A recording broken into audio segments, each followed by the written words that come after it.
Balasan kedermawanan. Seorang pria Baduy yang hidup di perkemahan di tengah-tengah padang pasir.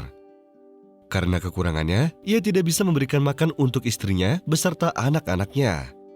Walaupun begitu, ia tetap ridho dan tidak pernah mengeluh sama sekali. Suatu malam yang sangat dingin, lelaki tersebut menyalakan api untuk menghangatkan dirinya beserta keluarganya. Lalu ia terkejut karena ada suara kuda yang mendekatinya, kemudian ia melihat dua lelaki yang kemudian ia menyambut mereka. Ia pun langsung menemui istrinya dan memintanya agar menyiapkan hidangan berupa masakan domba untuk kedua tamunya. Lalu kedua lelaki tersebut mendengar percakapannya dengan istrinya, yang mana mereka berdua sedang kebingungan. Kemudian kedua lelaki tersebut mengetahui bahwa orang Baduy tersebut tidak memiliki harta kecuali hanya satu domba. Kedua lelaki tersebut pun mencegahnya agar tidak menyembelih dombanya. Tetapi orang Baduy tersebut menolak dan bersikeras agar bisa menghidangkan sesuatu kepada tamunya dan menyebutkan hadis kepada kedua lelaki tersebut dengan sabda Nabi yang berbunyi, "Barang siapa yang beriman kepada Allah dan hari akhir, maka muliakanlah tamu." Lalu istrinya bergegas menghidangkan masakan domba tersebut dan memberikan kedua lelaki tersebut masakan yang lezat. Kedua lelaki itu pun makan dan minum, juga berterima kasih kepada orang Baduy tersebut atas hidangannya. Lalu mereka berdua pun menginap di tempatnya, dan di pagi hari mereka berdua pergi setelah mereka meminta orang Baduy itu agar berkunjung ke Madinah dalam waktu yang dekat. Orang Baduy tersebut tidak tahu bahwa kedua lelaki itu adalah seorang hakim di Madinah dan menterinya. Setelah beberapa hari, orang Baduy itu pergi ke Madinah dan mencari mereka, hingga akhirnya ada seorang pemuda yang mengarahkannya agar pergi ke masjid, karena mereka berdua sedang sholat di sana.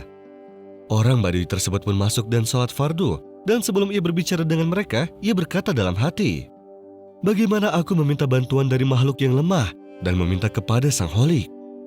Lalu ia pun memutuskan untuk kembali ke perkemahannya di tengah-tengah padang pasir dan memberitahu istrinya apa yang sudah terjadi.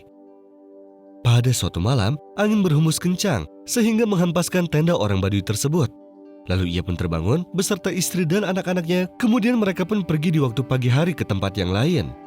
Dan ketika ia sedang membangun tenda kembali, ia menemukan sebuah peti yang besar, dan ketika ia membukanya, ternyata peti tersebut berisi penuh dengan emas.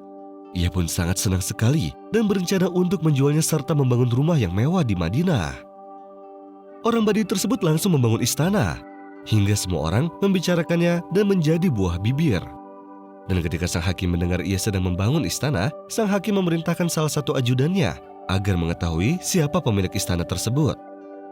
Kemudian utusannya pergi dan kembali ke hakim sambil memberitahu bahwa pemilik istana tersebut adalah seorang yang hidup di perkemahan di tengah-tengah padang pasir yang menemukan sebuah harta karun, lalu ia membangun istana tersebut.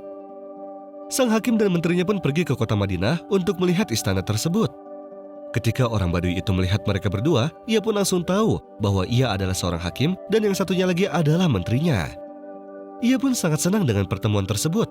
Ketika sang hakim bertanya padanya, "Kenapa kau tidak datang kepada kami?" Orang Baduy itu pun menjawab, "Aku sudah datang. Aku tak tahu bahwa engkau adalah seorang hakim, tetapi aku percaya dan yakin bahwa seorang hamba tidak akan bertawakal dan meminta kepada selain Allah Subhanahu wa Ta'ala. Dan ketika aku bertawakal kepada Allah, Allah memberikan rezeki kepadaku dengan rezeki yang tak terhingga." Sang hakim pun sangat senang dengan ucapan orang Baduy tersebut. Lalu sang hakim menjadikannya seorang sahabat dan menjadikannya pelajaran dalam bertawakal kepada Allah yang tidak bisa ia lupakan. مثل الذين ينفقون أموالهم في سبيل الله كمثل حبة أنبتت 7 سنابل في كل سنبلة 100 حبة والله يضاعف لمن يشاء والله واسع عليم. الذين ينفقون أموالهم في سبيل الله ثم لا يتبعون ما أنفقوا منا ولا أذى لهم أجرهم عند ربهم ولا خوف عليهم ولا هم يحزنون.